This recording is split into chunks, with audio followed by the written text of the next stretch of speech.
Henry the Green Engine.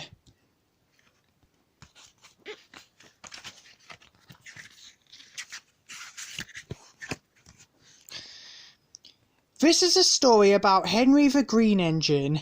Henry was often ill and couldn't work, but then he tried some special Welsh coal and got the chance to show everyone just what he could do. Henry was a big engine. Sometimes he could pull trains, but sometimes he felt too weak and had to stay in the yard. One morning, Henry was feeling very sorry for himself. "I suffer dreadfully, and no one cares," he said. "Rubbish, Henry," snorted James. "You don't work hard enough." The Fat Controller spoke to Henry. "You're too expensive, Henry," he said. You have had lots of new parts and a new coat of paint, but they have done you no good. If we can't make you better, we will have to get another engine instead of you." This made Henry, his driver and his fireman very sad. The Fat Controller was waiting when Henry came to the platform. He had taken off his hat and coat and put on overalls. He climbed onto Henry's footplate. Henry managed to start, but his fireman was not happy. "Henry is a bad steamer," he told the Fat Controller. "I build up his fire, but it doesn't give enough heat." Henry tried very hard to pull the train, but it was no good. He didn't have enough steam. He gradually came to a stop outside Edward Station. "Oh dear," thought Henry, "now I shall have to be sent away. Oh dear, oh dear." Henry went slowly into a siding, and Edward took charge of the train. "What do you think is wrong, fireman?" asked the Fat Controller. "It's the coal, sir," he answered. "It hasn't been very good lately. The other engines can manage because they have big fireboxes, but Henry's is small and can't make enough heat. With Welsh coal, he'd be a different engine." "It's expensive," said the Fat Controller, "but Henry must have a fair chance. I'll send James to fetch some."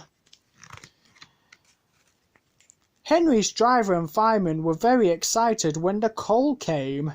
"Now we'll show them, Henry, old fellow," they said. They carefully oiled Henry's joints and polished his brass until it shone like gold. Henry felt very proud. Then Henry's fireman carefully made his fire. He put large lumps of coal like a wall around the outside of the fire. Then he covered the glowing middle part with smaller lumps. "You're spoiling my fire," complained Henry. "Wait and see," said the fireman. "We'll have a roaring fire just when we need it."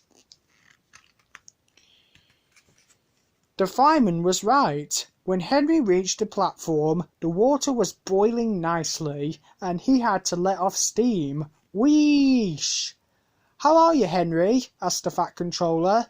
"Peep, peep, peep," whistled Henry. "I feel fine." "Do you have a good fire, driver?" the Fat Controller asked. "Never better, sir, and plenty of steam," he replied. Henry was impatient. He wanted to set off.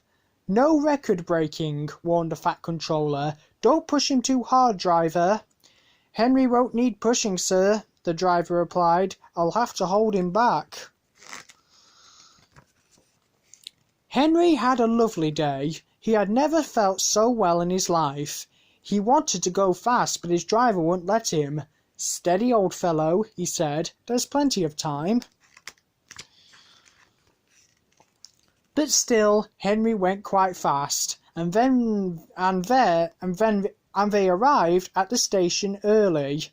Thomas puffed in. "Where have you been, lazybones?" asked Henry, but before Thomas could answer, Henry was off again. "I can't wait for slow tank engines like you," he said. "Goodbye," and off he sped. "Gosh!" said Thomas to Annie and Clarabel.